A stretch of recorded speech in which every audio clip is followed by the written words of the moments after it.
അപ്പോൾ നമുക്ക് തുടങ്ങാം പ്രധാനപ്പെട്ട പത്രവാർത്തകൾ. അപ്പോൾ പ്രധാനമായും ഇന്നലെ പ്രധാനമന്ത്രിയുടെയും അതേപോലെ വിദേശകാര്യ മന്ത്രാലയത്തിൻ്റെയും ബ്രീഫിംഗ് പ്രധാനപ്പെട്ട വാർത്തയായിട്ട് നൽകാനുള്ള സാധ്യതയുണ്ട്. മനോരമയിൽ പ്രധാന തലക്കെട്ട് ഓപ്പറേഷൻ കെല്ലർ എന്ന പേരിൽ ഷോപ്പിയാനിൽ ഭീകരരുമായിട്ട് സൈന്യം നടത്തുന്ന ഏറ്റുമുട്ടലാണ് പ്രധാന വാർത്തയായി കൊടുത്തിരിക്കുന്നത്. 3 ഭീകരരെ വധിച്ചു എന്നാണ് മലയാള മനോരമയുടെ ലീഡായിട്ടുള്ള വാർത്ത.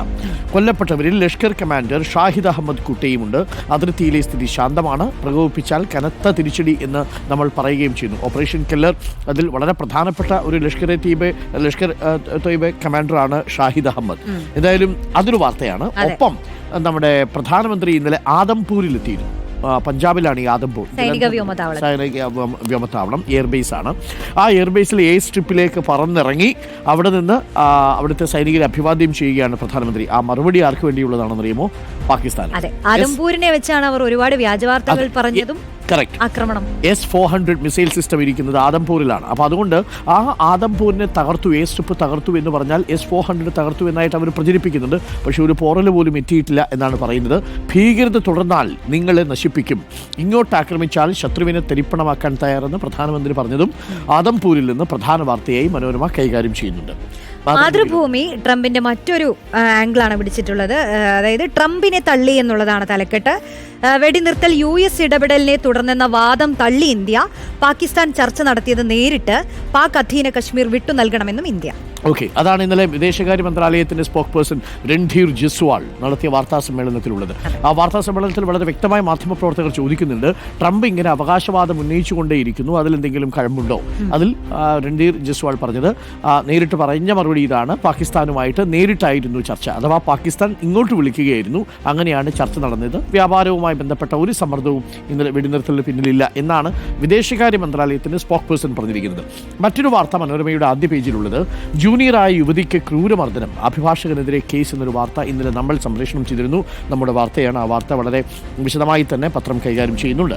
ദേശാഭിമാനിയിലേക്ക് എത്തിയാൽ പ്രധാനപ്പെട്ട തലക്കെട്ട് എന്ന് പറയുന്നത് ഇത്തവണ കാശ്മീരല്ല, മോദിയുടെ പ്രസംഗമല്ല, വിദേശകാര്യ മന്ത്രാലയത്തിൻ്റെ വിഷയമല്ല, പ്രധാന ലീഡ് ഹൈക്കമാൻഡിനെയും ബഹിഷ്കരിച്ചു എന്ന തലക്കെട്ടോടുകൂടിയാണ് ദേശാഭിമാനി KPCCയുടെ വാർത്തയാണ് എടുത്തിരിക്കുന്നത്. സണ്ണി വക്കീൽ വന്നതിന് ശേഷം ദേശാഭിമാനി പ്രധാനപ്പെട്ട ലീഡായിട്ട് അത് നിലനിർത്തുന്നുണ്ട്. എന്തോ സംഘടനയിൽ പുകയുന്നുണ്ട് എന്ന മട്ടിൽ ദേശാഭിമാനിയാണ് എന്നുള്ളത് കൊണ്ട് ആ രീതിയിൽ പ്രേക്ഷകർ കൈകാര്യം ചെയ്യുക.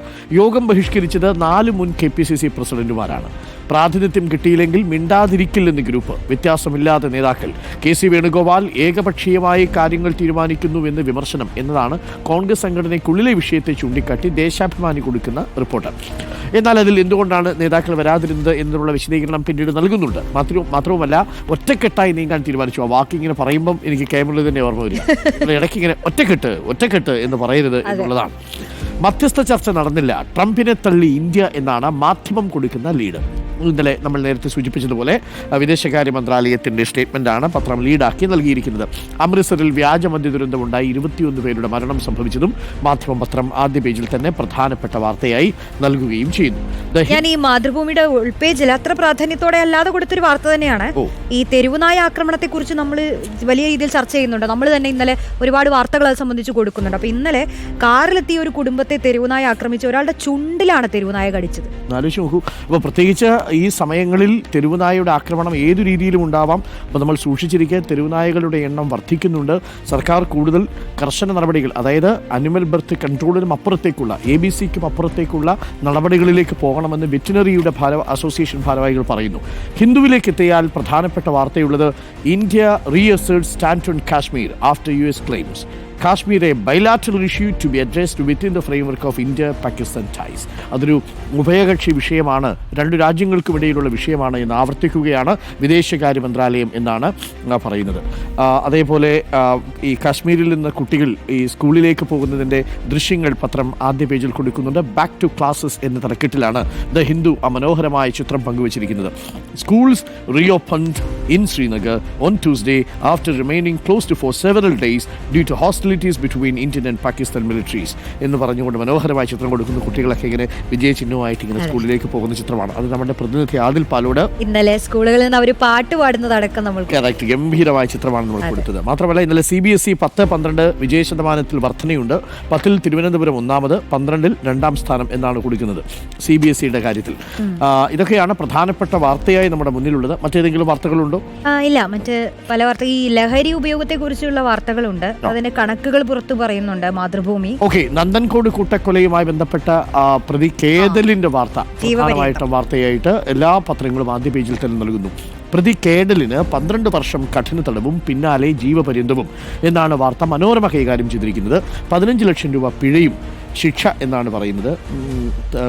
പ്രൊഫസർ രാജാ തങ്കം, ഡോക്ടർ ജീൻ പത്മ, കാരലിൻ ലളിത. ഒന്നാലോചിച്ച് നോക്കിയാൽ വളരെ സമ്പന്നമായി ഉയർന്നു നിൽക്കുന്ന ഒരു കുടുംബമായിരുന്നു. എന്താണ് ആ ചെറുപ്പക്കാരന് പറ്റിയത്? ഒരു ഘട്ടം കഴിഞ്ഞപ്പോൾ ചെറുപ്പക്കാരൻ വേറെ ചില ചിന്തകളും ഒക്കെ ആയിട്ട് പോയി. ആസ്ട്രൽ പ്രൊജക്ഷൻ എന്നൊക്കെ പറഞ്ഞുകൊണ്ടാണ് വന്നത്.